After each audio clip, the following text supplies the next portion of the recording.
महाराष्ट्र शासनाच्या आरोग्य विभागातील संशयास्पद सावळा गोंधळ उघड करण्याबाबत जय जवान जय किसान सेवा संस्था यांच्या वतीने मुंबई मराठी पत्रकार संघ येथे दिनांक 24 मार्च 2025 रोजी पत्रकार परिषद घेण्यात आली।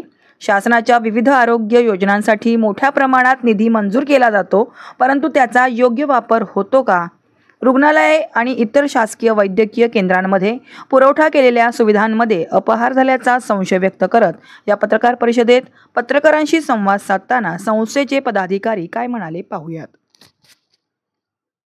ही जी पत्रकार परिषद आज मुंबई मराठी पत्रकार संघात आम्ही घेतली जय जवान जय किसान सेवा संस्थेच्या वतीने, तर ह्या पत्रकार परिषदेचा मुख्य उद्देश आरोग्य विभागाचा जो सावळा गोंधळ आहे आणि रुग्णांशी जो चाललेला त्यांच्या जीवाशी चाललेला जो खेळ आहे हा थांबवण्यासाठी आपण करत आहोत।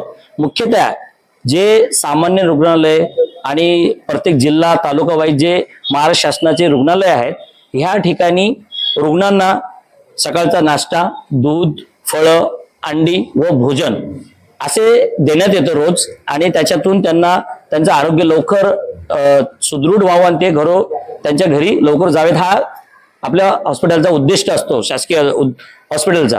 परंतु त्या ठिकाणी जे टेंडर ज्या संस्थांना दिलं जातं महाराष्ट्र शासनाच्या तर्फे, ही महाराष्ट्र शासनाची जी टेंडरची प्रक्रिया आहे ही पूर्ण करत असताना ज्या संस्था आहेत त्यांनी खोटे प्रमाणपत्र दाखल केलेले आहेत सरकारकडे आणि त्यांनी टेंडर मंजूर करून घेतलेले आहेत, परंतु टेंडर प्रक्रियेच्या स्क्रुटिनीमध्ये ते सापडले नाहीत, पण माहितीच्या अधिकारामध्ये ते सापडले आणि त्यांनी ज्या ज्या संस्थांकडून ज्या ऑर्गनायझेशन कडून अनुभवाचे दाखले असतील, ऑडिट इयरली ऑडिटचे दाखले असतील, असे प्रमाणपत्र मिळवले ते खोटे निघाले। ज्यावेळेस आम्ही ज्या संस्थांकडून त्यांनी मिळवलेले त्या संस्थांना आम्ही संपर्क केला आणि आम्ही त्यांना माहिती अधिकारामध्ये ती माहिती मागवली लेखी स्वरूपात, तर तेव्हा त्यांनी स्पष्ट लिहून दिलं की आमच्याकडून या टेंडर मिळवलेल्या संस्थांनी असले प्रमाणपत्र आम्ही इश्यू केलेले नाहीत, हे त्यांनी आमच्या नावाने बोगस बनवलेले आहेत।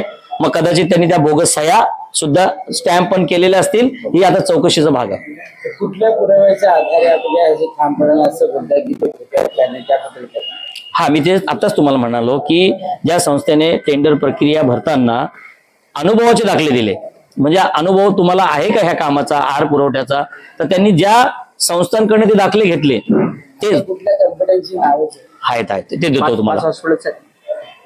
हॉस्पिटलची नाव आहेत सर्व तुम्हाला याच्यात नोट मध्ये आहे। हॉस्पिटल जसा आपण उल्लेख केलेला त्या 5 हॉस्पिटलवरून त्यांनी आहार पुरवठाचा अनुभवाचं प्रमाणपत्र त्यांनी घेतलं आणि ते टेंडरमध्ये दिलं। त्याच्यानंतर जेव्हा आम्ही माहिती केली त्या माहितीमध्ये त्याच हॉस्पिटलनी आम्ही यांना प्रमाणपत्र दिलेले नाही।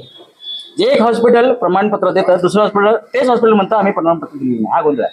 जर त्यांना माहित पडलं की आमच्या नावाने त्यांनी समोरच्या व्यक्तीने बोगस प्रमाणपत्र घेत काढलंय, तर त्यांनी त्याच्यावर काय कारवाई केलं काय नाही? तीच तर मागणी करतोय। हा आरोग्य हा बघा, हे सगळे हॉस्पिटल आरोग्य विभागाच्या अंतर्गत येतात। मध्ये आरोग्याच्या मंत्र्यांना, आयुक्तांना, सचिवांना आणि संचालकांना आम्ही पत्रव्यवहार केलेला आहे आधीच, त्याच्यावर कारवाई करण्याची मागणी केली।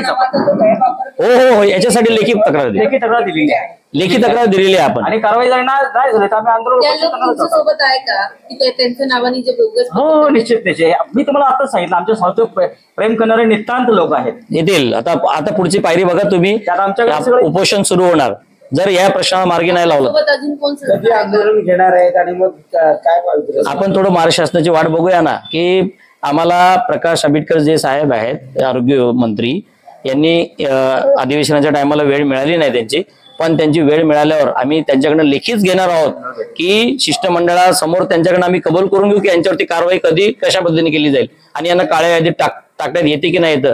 जेव्हा या प्रश्नाची तड लागेल आणि जर नाही लागली तर आम्ही आंदोलन करतो।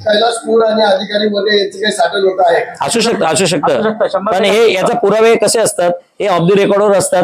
आता भ्रष्टाचार हा सरळ मार्गी होत नसतो ना, तो आतल्या कोणत्या बंद खोलीत झालेला आपल्याला तर सांगता नाही येणार, पण याची चौकशी करण्याची मागणी आम्ही निश्चित केलेली आहे।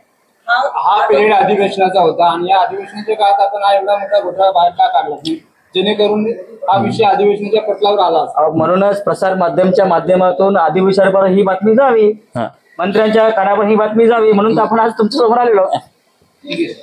काय आपली शेवटची मागणी काय असेल, जर कैलास फूड या कंपनीवर या स्टोअरवर जर कारवाई केली नाही तर आपली पुढची दिशा काय असेल? केवळ कैलास फूड नाही, बाकीचे कैलास फूड केवळ कैलास फूड नाही म्हणत, इतर ज्या आहार पुरवठा करणाऱ्या संस्था आहेत ज्यांची आम्ही आता नावं वाचून दाखवली किंवा प्रेस नोट आपल्याला उपलब्ध करून दिली, त्याच्यामध्ये ते लेखी मेन्शन आहे. या सर्वांची चौकशी झाली पाहिजे आणि चौकशी होऊन दोषींमध्ये कारवाई केलीच पाहिजे. नाही केल्यास आमचं पुढचं पाऊल हे उपोषणाचं नक्कीच असेल.